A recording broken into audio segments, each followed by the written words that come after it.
First off, I just want to say thank you, Apple, from the beginning for listening to so many of our requests, at least mine. I know there's a lot of Pro people out there who have been kind of upset by the 17 Pro Max, but to me, it's almost like they straight up just listened and did everything I'd been asking for. I've always thought aluminum was the best material for a phone. I've been asking for years, let me have the aluminum chassis on the Pro iPhone, because from the beginning, I never liked the glossy stainless steel. I don't care so much about how it feels against my bare naked fingers. I was more just annoyed with the fingerprints with stainless steel, and then with titanium, I knew it was more expensive and not as great at dissipating heat. And whenever I picked up a non-Pro iPhone in the past, I was always like, you know, this aluminum feels quite nice. I actually like the texture, and it's better at managing heat. Now, there are some people who have complained that aluminum is easier to scuff up with, you know, the whole anodized paint process, to which I say, it's a phone, just get a case if you're worried about the cosmetics. But they actually did a fantastic job, in my opinion, reducing the amount of glass necessary to make the phone, which is weird. I never thought we'd see Apple be comfortable doing this kind of thing where you just have the glass cut out for the wireless charging and that's it. Honestly, when I saw a lot of the concept art for what the 17 Pros were going to look like, I personally did not think they would be this accurate. I was like, no, there's probably some way they're going to blur the glass and aluminum together in some way to not make it so visibly obvious where the aluminum and glass meet. And boy, was I wrong. They're okay with this kind of industrial look.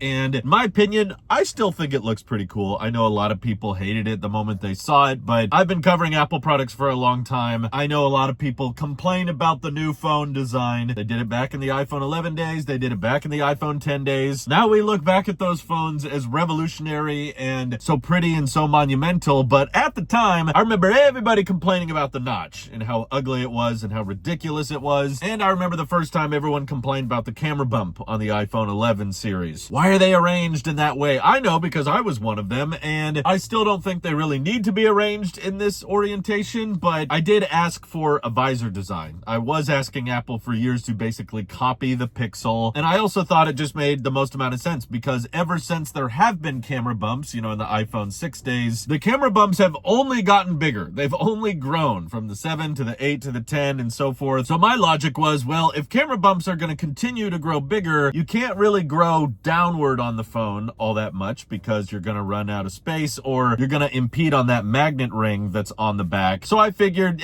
most likely cameras are going to grow more this way. They'll have more space to make room for battery life and that kind of thing. And yeah, that's pretty much exactly what they did. But with the launch of the iPhone Air and everything, I assumed the Pros would feel heavier and chunkier when I first got them. And I thought Apple was going to be like comfortable making the Pros thicker than they'd ever been, because they wanted to show off how thin and cool the Air was. But I'll be honest, the moment I picked up a 17 Pro Max, I was like, this is not that bad at all. This is honestly not that heavy. It's not even that thick at the end of the day. I understand it's like the thickest they've ever been, but to me it feels still very comfortable in the hand. I'm honestly genuinely impressed how smooth they've made the seam between the glass and the aluminum. From certain angles, I don't even feel it. It feels perfectly smooth on the back. The entire time I've been reviewing this phone, it's been caseless, and I report no scratches or scuffs. I don't know, maybe silver hides that better, but perhaps I just don't drop my phone on cement for clicks as much as the rest of you guys do. But I think they did a fantastic job making the phone far more functional, and as someone who uses my phone so much for work, that is extremely appreciated. The brighter display. I use my phone outside a lot. Yes, that absolutely goes a long way. The center stage camera, which technically the leaks were right about, but boy, were they wrong on the execution so much. I love being able to take pictures in landscape mode without actually having to rotate the phone. So many times that's been useful. Thank you, Apple. And a vapor chamber. I've been asking for this for several years now, because I've often filmed things outside and my phone would overheat. Never once did I even feel like this phone was getting remotely hot. Definitely never overheated. And yes, I have recorded videos in direct sunlight with it. So the thermal performance is noticeably better in just the first week or so of using it. But I understand there's a lot of techies out there that love their titanium, that wants their Pro iPhones to be pretty. You know, they want to have a beautiful iPhone that still has the best cameras and the best battery life. And I suppose Apple is, in a sense, kind of leaving that argument behind and just assuming that, well, if you want to have the most functional, utility-focused phone, phone, you might have to make some compromises with the aesthetics. But personally, like, I can get on board with really any aesthetic if I know the reason behind it. And that's why I've become so comfortable with this design, is because I know that the aluminum helps keep it lighter. It helps it perform thermally better. So knowing that, I look at the phone and go, you know, this actually is quite smart. I'm glad they did it this way. Moving more of the components to the top of the phone so that you have more room for the first 5,000 milliamp hour battery in an iPhone, that's fantastic. I'm glad we're finally seeing those numbers in an iPhone. However, if I have to be negative at all in this review, from a very positive phone experience that, yes, I think a lot of people are going to buy the 17 Pros and enjoy them and use them for years, is that despite this physically larger battery, I thought maybe it was just the indexing, but after a couple days of use, I realized I don't think it's that. It doesn't feel that much noticeably longer in regards to battery life than my 16 Pro Max, and I have a suspicion that a lot of people will probably come to a similar conclusion. I'm sure this is the best battery life in an iPhone on paper, but in day-to-day use, the reason I'm probably not noticing that much of a battery boost is because of iOS 26. So yeah, all the 17s and the iPhone Air come with iOS 26 out the box, which means liquid glass, and that means all the light refractions, all the animations, all the little blurs and light refractions in the background of every time you're using these toggles. And a lot of you guys probably didn't know this about me. Maybe if you've followed me on Twitter, you've known that I've been complaining about liquid glass for a while, but my iPhone 16 Pro Max, okay, that I'm filming this video on right now, that is still on iOS 18. I never went on the iOS 26 beta, and even when it went out of beta and iOS 26 was available to the public, I kept my phone on iOS 18. And while reviewing this phone, it's technically not just the first time I'm using a vapor chamber or a 48 megapixel telephoto lens and all that, which is great, of course, but it's also the first time I've used iOS 26 on my main phone. This had my SIM in it and everything, and I gotta tell you, I'm not sure how I feel about liquid glass. I still, after using it for a couple weeks, don't feel super confident that this is the type of UI design and software design that I like. And personally, it gives me the impression that the GPU and the light refractions are linked in some way, to the point that making the phone interact and have all of these additional lighting elements does consume more battery. And I've been hearing very similar things from other people that have updated to iOS 26, saying that once they updated, their phone runs way hotter, their battery life drains a lot more, especially on the older hardware. And because of that, I'm kind of more inclined to keep my iPhone 16 on iOS 18. I've turned off automatic updates, and frankly, there's a lot of settings and options in iOS 26 that feel like they're focusing on the aesthetics and making everything pretty instead of making everything more battery optimized. And I'll probably have to do a whole separate video in the future explaining why iOS 26 annoys me so much in all of its little details. And I understand there's settings, there's preferences you can go in and customize it to probably try to make it more like iOS 18 or more like iOS 17, if I'm being honest. But the point is, I'm using my phone for work, and that's part of the reason I love the 17 Pro Max hardware so much, is because it's so functional. You know, the aluminum, the vapor chamber, the rearranged internals. I appreciate all of those functional advantages, but then the phone boots up with iOS 26, which to me feels very much like a big emphasis on the aesthetics and making a cosmetic upgrade for the sacrifice of functionality and utility. This extends through the camera app, through Safari, through all kinds of things that I'll probably save for a different video, because that's a whole different discussion. But I just wanted you guys to know that, like, while the iPhone Air, almost immediately I could tell this is not the phone for me. It's a cool looking phone, it feels nice in the hand, but I appreciate my ultra wide and telephoto lenses. Really what felt like was holding me back from a better experience was all of the change and all of the lack of functionality I think that came with iOS 26. But maybe I just don't understand it. Maybe you guys can tell me if you've changed your mind on liquid glass at all. But the good news is, if you don't like the cosmetic changes here, or if you want to stick on iOS 18, you can. And the fact of the matter is, the iPhone 16 Pros are still very good phones. I know Apple doesn't sell them anymore, but that's probably for very good reason, because if you want titanium, but you still want the Pro cameras, frankly, the 16 Pro Max and the 17 Pro Max have near identical camera performance, okay? They both have great ultra wides. They both have really solid main sensors. There's basically no changes. Really, the only difference in the camera performance is that center stage front-facing camera, and the 48 megapixel telephoto, which, yes, I've been using, and yes, it is handy to not lose as much quality when zooming in, but frankly, I never thought like I was losing that much quality with the telephoto on my 16 Pro, and using them back and forth, frankly, it's kind of hard to tell the differences if you're not recording log videos in the extreme heat and direct sunlight. Same resolutions. I still have decent battery life on my 16 Pro Max, probably because it's running iOS 18, and I have this fear that if I upgrade my old phone to iOS 26, then it's going to take a big hit in battery life, and unfortunately, I can never put iOS 18 on this phone because Apple doesn't really let you downgrade, and I feel like the true benefits of a 5,000 milliamp hour battery are not being experienced here because of all the additional processing power that's going into rendering light refractions and all these crazy animations. That's kind of a bummer to me, but how do you guys feel about the iPhone 17 series? I think the hardware knocked it out of the park across the board. The iPhone Air is cool. The base model iPhone 17 is a fantastic deal, and I would recommend that to the vast majority of people who ask which phone to get. But the 17 Pros are, of course, more pro than they've ever been. Undeniably the best camera we've ever had, the biggest battery we've ever had, but the software at Apple is where I'm still not exactly sure how to feel. Let me know how you guys feel, though, down in the comments below, and thank you to everybody supporting this channel directly. Seriously, helps us out a ton, as does just watching these videos, so thanks again. This is your Apple Sheep here, and I will see you all on the next one.